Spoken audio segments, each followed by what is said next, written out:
মেহেরপুরে কলা চাষের নতুন আতঙ্কের নাম পানামা রোগ। কৃষকরা জানান, এ রোগে আক্রান্ত হলে প্রথমে কলা গাছের পাতা হলুদ হয়, পরে গাছ মারা যায়। এমন প্রেক্ষাপটে লাভ তো দূরের কথা, লোকসান গুনতে হচ্ছে তাদের।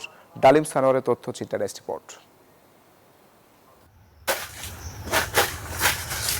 মেহেরপুরের বিভিন্ন এলাকায় বিস্তীর্ণ কলাবাগানে দেখা দিয়েছে পানামা রোগের প্রকোপ। আক্রান্ত গাছের পাতা প্রথমে হলুদ হয়ে শুকিয়ে যাচ্ছে, এরপর গাছের কাণ্ড ও শিকড় আক্রান্ত হয়ে সম্পূর্ণ গাছ মারা যায়। অনেক ক্ষেত্রে কলার কাঁদি আসার পরও গাছ শুকিয়ে যাওয়ায় কৃষকদের লোকসান আরও বাড়ছে। অনেক ট্রিটমেন্ট করেছি, ট্রিটমেন্ট করার পর কোনো ফলাফল পাইনি। ফলাফল আপনার গাছ 300 অলরেডি আমাকে কেটে ফেলতে হয়েছে, আসলে উঠবে না, লস তো হবেই। প্রায় জমিতে এই রোগটা লেগেছে, এর কোনো প্রতিষেধক এখনো পর্যন্ত পাওয়া যায়নি। কৃষকের অভিযোগ, কয়েক মাসের পরিচর্যা ও বিনিয়োগের পর ফসল ঘরে তোলার সময় এমন পরিস্থিতিতে তারা দিশেহারা হয়ে পড়েছেন।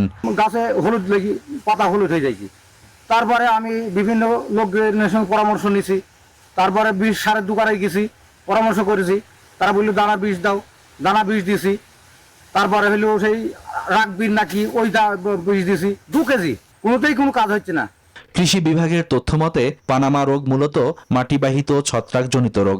আক্রান্ত গাছের গোড়া, মাটি ও সেচের পানির মাধ্যমে এটি এক ক্ষেত থেকে অন্য ক্ষেতে ছড়িয়ে পড়তে পারে। তাই আক্রান্ত গাছ দ্রুত অপসারণ, রোগমুক্ত চারা ব্যবহার, জমিতে পানি নিষ্কাশনের ব্যবস্থা এবং আক্রান্ত জমিতে নতুন করে কলা চাষ না করার পরামর্শ কৃষি বিভাগের। যে গাছে রোগ আক্রান্ত হয়েছে সেই গাছটা সুন্দর করে উঠায় তার গেট সহ তার পাতা, তার কাণ্ড সবকিছু সুন্দর করে এক জায়গায় পুঁতে ফেলতে হবে এবং মাটি চাপা দিয়ে রাখতে হবে, যাতে সেই গাছের কোনো অংশ অন্য গাছের সাথে না লাগে। মেহেরপুরে কলা চাষ অনেক কৃষকের জীবিকা ও আয়ের প্রধান উৎস, কিন্তু পানামা রোগের ক্রমবর্ধমান বিস্তার সেই সম্ভাবনাকে হুমকির মুখে ফেলেছে।